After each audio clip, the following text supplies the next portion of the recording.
तो दोस्तों ये सवाल अक्सर मेरे पास आता है कि एसबीआई म्यूचुअल फंड्स में अगर हमें इन्वेस्ट करना है तो कौन सा म्यूचुअल फंड बेस्ट रहेगा अगर आप एसबीआई के म्यूचुअल फंड्स में इन्वेस्ट करना चाहते हैं।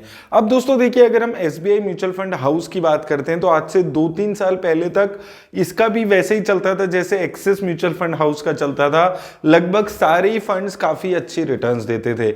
लार्ज कैप कैटेगरी में एसबीआई ब्लू चिप फंड हुआ करता था जो सबसे अच्छी रिटर्न्स देने वाला लार्ज कैप फंड हुआ करता था। उसके अलावा अगर हम चलते थे तो और अलग अलग कैटेगरीज में इसके फंड्स काफी अच्छे परफॉर्म किया करते थे, लेकिन 2-3 सालों से इसके जो फंड्स हैं वो भी बहुत खास रिटर्न्स नहीं जनरेट कर पा रहे हैं। हालांकि एक्सिस म्यूचुअल फंड जैसा बुरा हाल अभी भी एसबीआई म्यूचुअल फंड का नहीं हुआ है, लेकिन फिर भी एक एवरेज रिटर्न्स देने वाले म्यूचुअल फंड्स अभी एसबीआई के चल रहे हैं।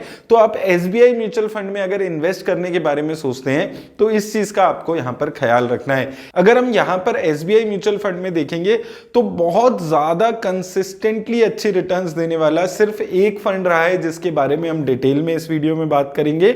उसके अलावा अगर हम देखेंगे एसबीआई पीएसयू फंड है जो कि पब्लिक सेक्टर जो अंडरटेकिंग्स है वहां पर पैसा लगाता है, उसने 1 साल में अच्छी रिटर्न्स दी है।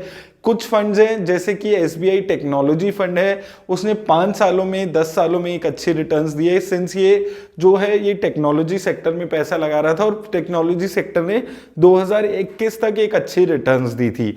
उसके अलावा जो एसबीआई मैग्नम फंड रहा, मिड कैप फंड है ये, इसने भी 2-3 साल पहले तक एक अच्छी रिटर्न्स दी थी, लेकिन इनमें से कोई भी फंड कंसिस्टेंटली अच्छी रिटर्न्स नहीं दे पा रहा है। जो लॉन्ग टर्म में हम बात करें कि ये सबसे अच्छा फंड एसबीआई म्यूचुअल फंड का है। एसबीआई ब्लू चिप फंड भी एक ऐसा फंड रहा था जो बहुत अच्छी रिटर्न्स देता था, लेकिन लार्ज कैप कैटेगरी में हमने यही देखा है कि जितने भी एक्टिव फंड्स हैं वो बहुत ज्यादा अच्छी रिटर्न्स नहीं दे पा रहे हैं। तो इन सब चीजों का आपको यहां पर ख्याल रखना है अगर आप एसबीआई म्यूचुअल फंड्स में इन्वेस्ट करते हैं। अब एक म्यूचुअल फंड जो सबसे ज्यादा कंसिस्टेंट म्यूचुअल फंड रहा है एसबीआई म्यूचुअल फंड हाउस से, वो है एसबीआई का स्मॉल कैप फंड।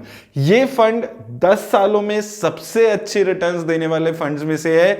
10 सालों में इस फंड ने 24% की रिटर्न्स जनरेट करके दी है।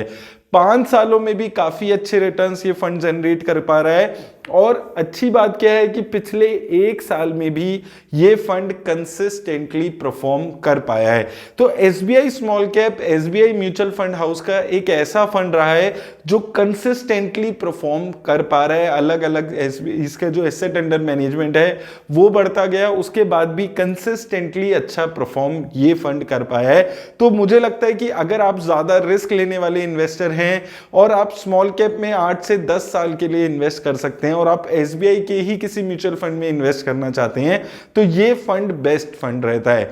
अब इस फंड की जो इन्वेस्टमेंट स्ट्रेटेजी है उसके बारे में अगर हम बात करें तो ये फंड ग्रोथ और वैल्यू ओरिएंटेड दोनों टाइप की कंपनीज में अपना पैसा लगाता है।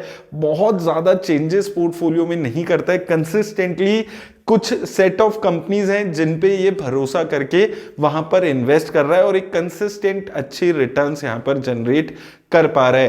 तो ये एक फंड मुझे लगता है कि अगर आप लॉन्ग टर्म के लिए इन्वेस्ट कर रहे हैं और एसबीआई म्यूचुअल फंड में, तो ये एक फंड में आप इन्वेस्ट करने के बारे में सोच सकते हैं। उसके अलावा दूसरा एक फंड जिसमें अगर आप इन्वेस्ट करने के बारे में सोच रहे हैं, बहुत ज्यादा यहां पर रिटर्न्स कंसिस्टेंट नहीं है हालांकि, वो है एसबीआई का मैग्नम फंड, यानी कि जो इसका मिड कैप फंड है वो भी कंपैरेटिवली एक ठीक फंड यहां पर नजर आता है जो कि एक कंसिस्टेंटली अपने जो बेंचमार्क इंडेक्स है उसको बीट करते हुए आ रहा है। लेकिन अब मिड कैप कैटेगरी में दिक्कत क्या है कि मिड कैप कैटेगरी में एसबीआई का जो मिड कैप फंड है उसके अलावा भी काफी ऑप्शंस आपके पास अवेलेबल होती है, तो आप वहां पर इन्वेस्ट कर सकते हैं जहां पर आपको बेटर रिटर्न्स मिल सकती है। लेकिन जो एक स्टैंड आउट परफॉर्मेंस जिस म्यूचुअल फंड का एसबीआई म्यूचुअल फंड से रहा है वो हमेशा से ही एसबीआई स्मॉल कैप फंड रहा। पिछले 1-2 सालों में थोड़ी सी इसकी परफॉर्मेंस जो है वो खराब होने लगी थी, लेकिन पिछले 1 साल में फिर से इसने एक कंसिस्टेंट परफॉर्मेंस अपनी यहां पर दिखाई है। तो उम्मीद करता हूं आपको इस वीडियो से हेल्प मिलेगी।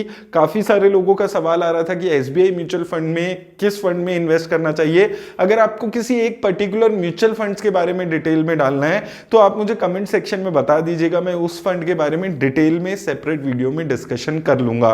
उम्मीद करता हूं इस वीडियो से आपको हेल्प मिलेगी। मेरी तरफ से बस इतना ही, धन्यवाद।